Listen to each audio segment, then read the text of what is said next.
Jets, I hear them say it now. Jets, white, green, just green and white. Tell me, have you ever seen a team take flight? Super Bowl dreams are still in sight. All we gotta do is win tonight. White, green, just green and white. Tell me, have you ever seen a team take flight? Super Bowl dreams are still in sight. All we gotta do is win.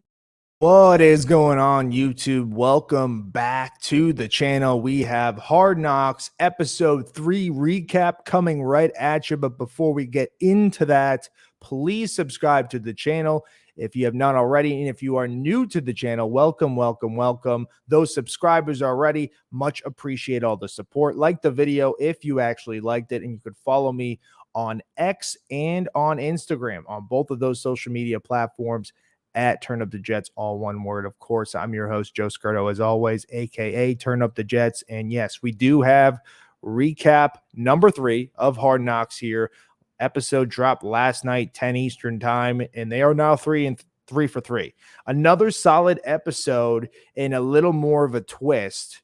And that was kind of getting that feel of players off the field, being with their families and seeing what their real life looks like. Most notably, it was Randall Cobb and Tenzel Smart. More Smart, I would say, than Cobb, because Smart is the guy that I think Hard Knocks wants you to get attached to. He was the Kikuchi board legend in episode 1. You automatically love him after that, but he has been a New York Jet since 2020. He's been in the league this is his 7th year. He's a 6th round draft pick. He got drafted by the Rams. He played 3 years with the Rams. This is his 4th year with the Jets. He's played a total of 6 games in the NFL. So a journeyman, a guy who has had to grind his way through, saw a lot of time on the bench, but has really been able to at least stick on the roster because, you know, after the Rams, he got released by 2 other teams on their practice squad, and then that's when the Jets swooped him up, and that was his 3rd team that he was with in 2020, but he has stuck with the Jets since. But this is a loaded roster, typically in the defensive line room, but it was really cool to see Smart performing well, really in the game against the Buccaneers and the joint practice. He did really well in terms of stopping the run. And it's not like he's a bad player. He's just been stuck with a really good Jets defensive line. And they automatically made him the guy you want to root for now, because then they show you a little inside of his life, his story. They showed a lot of his wife and his daughter throughout the game, her cheering for him. He made a huge play, a tackle in the backfield. They were going crazy. He played most of the game. And now you're just hoping he makes the team, right? The audience itself is hoping that Tenzel Smart makes the team. You know, you see his wife, you see his kid, and that's when it becomes real life. So it was a really cool twist that Hard Knocks did, and that's usually a big thing in a popular, twist that they do, perhaps especially over the last couple of years. And that's what a lot of people were kind of not mad about, but maybe disappointed about. And I really thought that it was more so the Jets didn't want that. Like maybe that was one of the demands, that they didn't want to get too personal inside these players' lives. But of course, Tenzel Smart was willing to do so, as was his wife. Randall Cobb, the same thing. Randall Cobb started out the episode in the huddle with the wide receivers, and it looked like they maybe didn't have the best day to their standards, but he essentially said that Rodgers is going to snap if he keeps screwing up. He said he won't throw you the ball if he doesn't trust you, and he will snap, because apparently Rodgers told Cobb that, we got to get better. And of course, you get better every day. But it's funny because Rodgers yesterday at his press conference said, Cobb has been saying that I'm going to snap. And he doesn't believe he's at that point of his career anymore. He's 39. He said he needs to be more of that guy to be patient with the young guys and help basically coach them. He said accountability, of course. Am I going to hold players accountable? Yes. But he says no sense of snapping or yelling at someone, embarrassing them. He said he wants everyone to feel like they're all in this together. So that's a cool thing by Rodgers, but it's also interesting to see if who's telling the truth. Is Cobb right that he's going to snap, or is Rodgers right? Like, hey, man, this is not me anymore. So, but then it goes to Cobb, his wife, his 2 children at a park.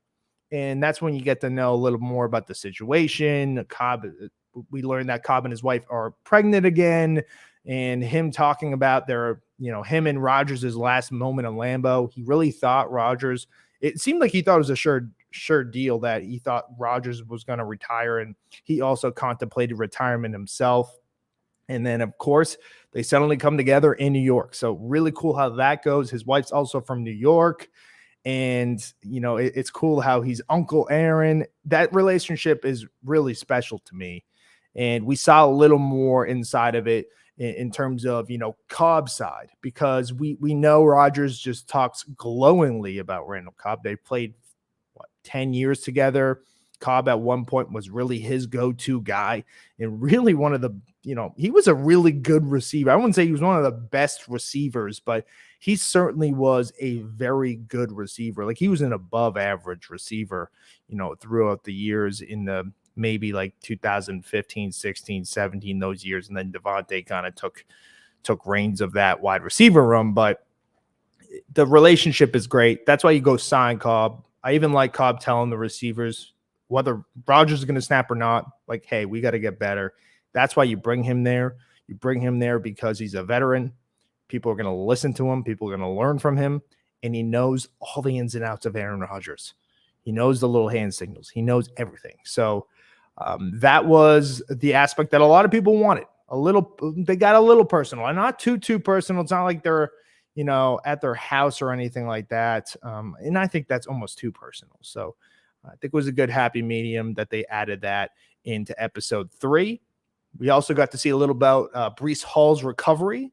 And I believe there's going to be a documentary that, One Jets Drive Films are going to drop about, his road to recovery. But he's in good spirits. It's cool that, Hackett and all those guys were screwing around with him when he first came back. And that just shows that this team is close. They are really just friends, and even though they haven't been together that long, the relationships are getting developed quickly. And Breece Hall looks good. He explained, there was frustrations, but overall, he feels like he's good. It's the classic 10-month recovery, from surgery. Obviously there's going to be ups and there's going to be downs. It's going to be, sometimes you can't do things you want to do. You're frustrated. However, he looks good, dude. I remember seeing that catch he had, and he kind of took it to the house last week on social media.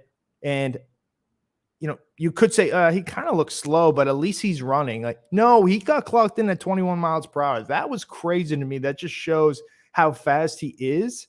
And that's really what, a lot of players say. Like, it doesn't even look like he's moving fast, but he is so fast. And, he's going to be a heck of an addition, to that running back room. And obviously, speaking of running back room, we get to see Dalvin Cook get off the plane, meeting his new teammates. He's getting ready to practice. He's actually practicing now, but of course, last week he was not. But seeing him interact with Breece Hall, Michael Carter, all those guys, of course, Aaron Rodgers, him and Rodgers having like a real life conversation about, him and his significant other having their child this weekend or last weekend. So not a ton of Dalvin Cook, but I think we'll get maybe an interview and more screen time with Dalvin Cook next week when he's actually practicing and in the meetings. But of course, the famous coming off the plane. They featured a lot of Pat McAfee, so that was great. I know they kind of screwed Pat McAfee. And they kind of gave it to Colin Cowherd in the first episode that, like, he broke the news that Rodgers, intended to play for the New York Jets. It's kind of lame, but I think they probably heard McAfee, and, he was the one who broke the news of Dalvin Cook essentially on Hard Knocks. So, and then, I forgot last week to talk about how shitty the rookie talent show was. And this week, because CJ Mosley said, you got to run that shit back. Like, that was terrible. This week, it was tremendous. Jerome Cap is the guy of the episode. He really was. He was the star of the episode. He sang I don't even know, the 313, like the freestyle rap in 8 Mile that Eminem, obviously, aka B Rabbit, sang at the end against Papa Doc. If you haven't seen 8 Mile, terrific movie. Knew every word. He had the hood over his head. He had the hat, and everybody was singing along. It was epic, and everyone was either singing, laughing, or both. It was so epic. And then at the point when Cap was in the preseason game, you got everyone cheering for him. Like, come on, let's get him a catch. Let's get him a catch. He did have one catch for 6 yards, but when he got it, everyone was saying, let's go, B-Rabbit. And it's just good stuff. Like, that is the stuff that pumps me up, team morale, and they bounce back. So good for them. Because that first idea was terrible. I don't even know what the hell they were doing last week. They just came in with no plan, but they had a couple players sing. And then, of course, they had Cap film the entire song because it was amazing. So he was definitely the talk of the episode, in my opinion. I'm just checking my notes because I actually wrote notes this time. And, they do show Izzy's injury. He dodged a very serious injury. I didn't realize that. I didn't catch a ton of the game last weekend. He said he couldn't even feel his leg. That's pretty scary. So hopefully he's only out for a couple weeks. I don't know if he'll be back week 1, but it looks like he dodged a really serious injury. So I'm happy for that. Also during the game, they announced, Saleh kind of tells like everyone's going to play. He told Quentin Williams and Sauce Gardner, they're like, when are we going to go out there? He goes, next week. And they're going to start everybody, it seems. Everybody. Probably outside Dwayne Brown, because I can't see him playing left tackle. And, of course, Breece Hall and Dalvin Cook aren't going to play. So it's probably going to be Michael Carter and Bam Knight with Izzy out. But they're going to start everybody. Saleh knew it on Saturday.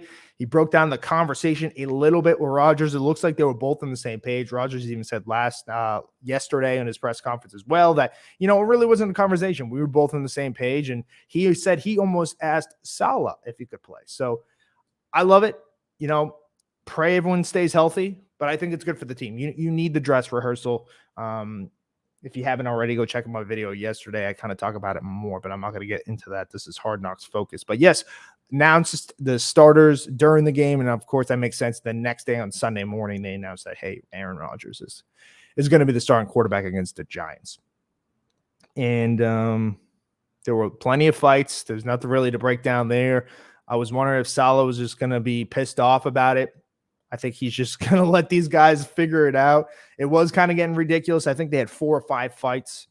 And then the cool thing was also talking about Garrett Wilson, because one of the Buccaneers players was saying about Aaron Rodgers, like, oh, well, he don't have Devontae Adams yet. Like, he doesn't have his guy. And it just shows suddenly number 17 absolutely dominating the secondary of the Buccaneers, and people on the sidelines just like shaking their head like, this dude is legit. He's a superstar.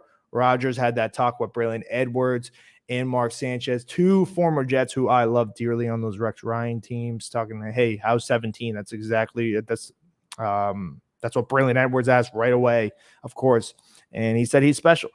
He's so fast, and sometimes he can't even, Rodgers said sometimes it's hard to throw him the ball because he's so fast off the snap. So the dude's going to be a stud. I think we knew that, but it was cool to see, Sanchez and Edwards reacting, especially they did that after, the dude on the Buccaneers, again, I forget who it was, saying, oh, yeah, he don't have Devontae Adams. Yes, he doesn't, but he has Garrett Wilson, and I believe Garrett Wilson's going to do some great things for sure. And that was really it. There wasn't like too much, groundbreaking stuff. It was just a good episode. They got personal. You saw a lot of the team morale. It looks like the team's really getting along well, and it looks like they're playing well. Hopefully, the offensive line is coming along. We got Woody Johnson wearing a silver chain like Sauce's chain. Everyone's bought in, dude. So that's really all I want to see from these episodes. And I've enjoyed them. I have enjoyed them. I'm glad they're on Hard Knocks. And I'll say it again. I will always take it off the chin when I feel like I was wrong. I didn't give a shit about it last month. Hey, I'm happy they did this thing. And next week's going to be a lot of fun to see what Rodgers in that team can do, and that offense can do rather against the Giants. I don't know how many episodes there are. I have no idea. I probably should look, but I'm guessing there's maybe not too too much more. I don't know. That was I lost my train of thought, but I don't think there's too many more. And if that probably didn't make sense, but I was thinking and trying to talk at the same time. But I'll look it up. It doesn't really matter. Episode 4 is going to be epic, though, because, you know, all the starters are going to play. And this is going to be the rehearsal week. Even Salah said at the end, and they showed the Karate Kid as well. That was sick. But that's what Salah said. Like, treat this like a game week. So it should be really great to have access to that. But that's going to be the end of the video. Please subscribe to the channel. Like the video if you actually liked it. I tend to not be able to multitask sometimes, so sorry if my words don't make sense. Follow me on social media platforms on X and Instagram at Turn Up the Jets, all one word. And we got a nice video coming for you tomorrow. So I did promise I'm going to make predictions for every division. I figured 8 different videos of predictions is exhausting, so I'm just going to make one NFC video with all the predictions with the divisions and one AFC. So NFC is dropping tomorrow on Thursday. AFC will be dropping next Thursday. So I actually have all the predictions up for the NFC. So I'm excited for that video to be dropped. Of course, the AFC is done too, but I figured, you know, you'll space it out.